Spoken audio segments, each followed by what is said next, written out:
Hey guys, welcome. My name is Obi. If this is your first time to the channel, be sure to check me out on Twitch, Instagram, and Twitter, all links below. Follow for my stream schedule. After a few videos of me just playing with my chums, I think it was about high time that I put something out there that I was actually useful into the world. Nice boy. I'm with it today. I fired off the killing shot. Yeah. 3 shots later registered. I'm in a unique situation. I live in Dubai. I play with people across the world. I bet you're thinking, but bro, I also live and play across the world with my chum. You see, I say this as it seems like the wonderful people over at Infinity Ward and Activision seem to think that people like ourselves live down the road with the people we like to play with. Clearly, the people from Apex and Fortnite have another thought process. They all allow for server selection. They allow you to find the middle ground with your friends and family. If you are fortunate enough to play with a person who lives down the road from you, or in the same city as you, or on the same side of the continent as you, life's pretty good. For the rest of us, there's that little 4-letter word, ping. Yes, if you haven't heard of it, let me explain. Firstly, ping is a basic internet program that confirms that a server or computer is actually there. It's commonly misunderstood as latency. The delay between the inputs of your mouse, keyboard, or camera. Latency is generally measured in milliseconds. This is mainly because information or electronic signals travel at or near the speed of light through our fiber and our cable networks.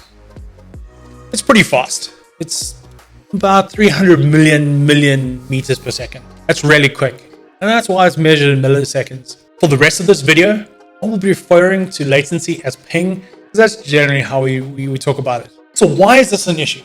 I mean, what is 150 milliseconds between friends, right? When it comes to first-person shooters, it can mean the difference between winning and losing, as well as generally enjoying the game. It's frustrating beyond compare. Honestly, it is. If you've ever experienced it, you'll know exactly what I'm talking about. So why is this more of an issue in first-person shooters?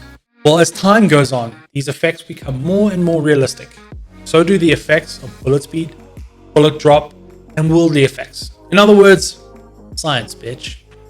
Yes, science! Okay, maths, but there's no meaning for that. The average M4 bullet fires at 950 meters per second. That's flipping fast. Like really fast, actually. A car traveling freeway speeds moves at 33 meters per second. So it's really fast. The M4 fires 700 to 950 rounds per minute. Modern Warfare set this to about 820 rounds per minute. That's 13.7 bullets per second. So at 120 ping difference between, say, 30 and 150, which I often play at, even if it's an even playing field and I Guido it, I would have 2 bullets in my chest before the first one hits. Not taking my input method into account, or myriad of other things.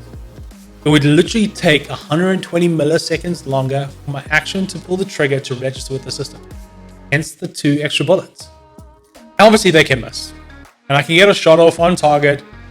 But if, say, the ping is now 280 to 300 versus 300 or 60 milliseconds, the TTK, or time to kill, on the M4 is 4 shots close range. So if again we go head to head at these higher pings, we fire at the same time, I'm dead. Before the signal reaches the server from me, there would have been a 240 millisecond delay, leading to 4 more shots to the diff, literally rendering my shots unplayable. This issue is compounded when the player is moving across the screen or larger distances. You have to say, as a high ping player, take into account your weapon choices very carefully.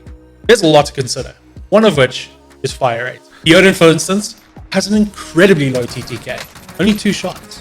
However, the rate of fire is in the order of 420 rounds per minute. That's half the M4. Compare that with the latency issues with the COD servers and the higher ping. It's like the bullets don't even register. I cannot confirm this to be true, but if you look at this footage, you can see the issues with such a choice.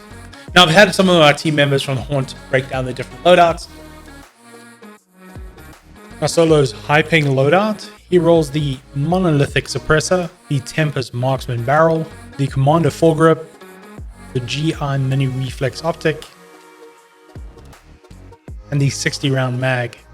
That 60 round mag becomes crucial across all the setups, not just for high ping, but the way the Battle Royale format works. Now for his growl setup, we all three pretty much run a similar setup. We have the monolithic suppressor, the Commando foregrip, the FFS 20.8 inch Nexus, the GR Mini Reflex, and the 60 round mag. This would be either for high ping or normal gameplay.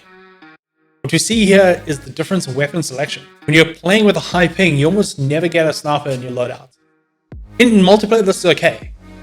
In such a large world as Battle Royale, you're hindered by not being able to snipe, forcing yourself into closer situations, which can push you into a zone where the advantage and disadvantage of ping become bigger. It's almost self-serving. Ping ruins a lot of guns for you. Guns you would like to maybe roll because they have certain characteristics. The Kilo, the M13 to be examples.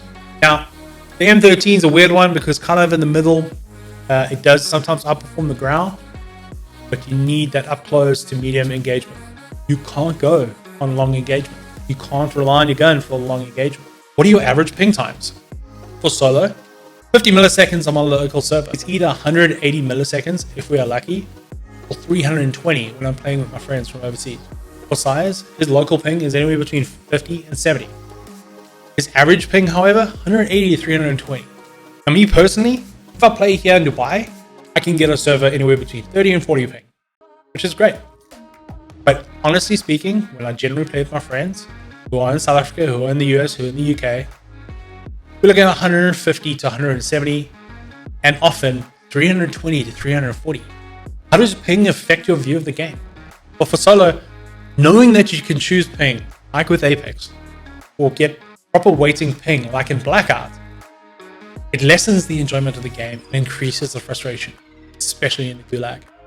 For size, it can be frustrating. Changes my approach completely. No sniper and move way slower. Try as far as I can to support fire with non-ping squad members. For me personally, when playing with ping, it's incredibly frustrating. I know that my KD should be higher. I know that my score should be higher. I know that my total kills should be higher. But because of the hindrance and handcuffing of ping and not being able to select that ping, it creates massive inconsistency. For me, my best technique that I can recommend is play a support role with that player who maybe has the lower ping. We tend to aim and target the same individuals, so it's just to get a few more bullets down in range, as well as I tend to clean up players once they go down. Medium range engagements only, if possible. For size, moving slow is a key. You really have to change your pace up. If you watch any of my footage, you'll see my local server pings are 30 to 40. I tend to play a far more aggressive, forward-acting game because I can back myself up. When I'm in the high 200s, I have to slow way down. That's incredibly frustrating because it kind of dulls my enjoyment of the game. I believe that bounties and UAVs are your friends. Knowledge is power. Knowing where your opponents are is vital to your survival. Ghost and Cold-Blooded become huge ones. Tracker is a great one for us because we're able to pre-fire before the guys come around the corner, or we hope that we can. This doesn't always happen. And then Heartbeat Sensor. Now we've adapted. We've gotten used to sniping at 150 and 180 ping. Pretty well, if I might add. But it's not easy. You always have to do that little extra calculation before you pull the trigger. But you can do it. But when you're at 300 plus, you can literally see issues in the game, which is hard to show on video, but you literally see and feel the difference between pushing a button or pulling a trigger, then having the action play out in the world. On a side note, these issues seem worse in Warzone. In our Blackout days, the actions in the world were almost as at console PC level. If open door in the world, the game reacted instantly, even at 280, 320 ping. However, when shooting someone, this would obviously be server-based. In Warzone, it's as if everything goes through to the server and then comes back to you, which then begs the larger question. Why are we at almost 200 gig? If this is the reality of how this game works, what exactly does that 200 gig do? I digress. What is the point of this video then? Well, firstly, maybe to share some techniques and workarounds we have found as a team. I hope that the loadout choices will assist with this, as well as a different strategy. But secondly, probably more importantly, is to bring more light to an issue that I do not think is getting enough attention.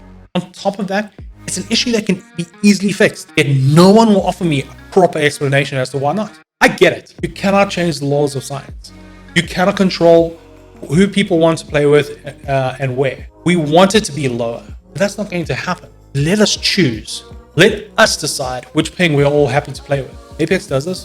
Why can't you? Anyway, guys, thanks a lot for joining me today. If you liked the video, please hit that like and subscribe button. All my social handles are on the bottom over here, and feel free to pop around into our Twitch channel. We play with the guys a lot of the time, and we just have a lot of fun. Not high kill games, but it's just a lot of fun. We engage a lot with our chat, and hope to see you then. Take care now. Bye bye then. Pull one down.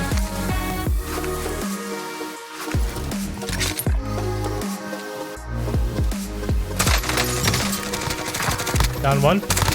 Missed.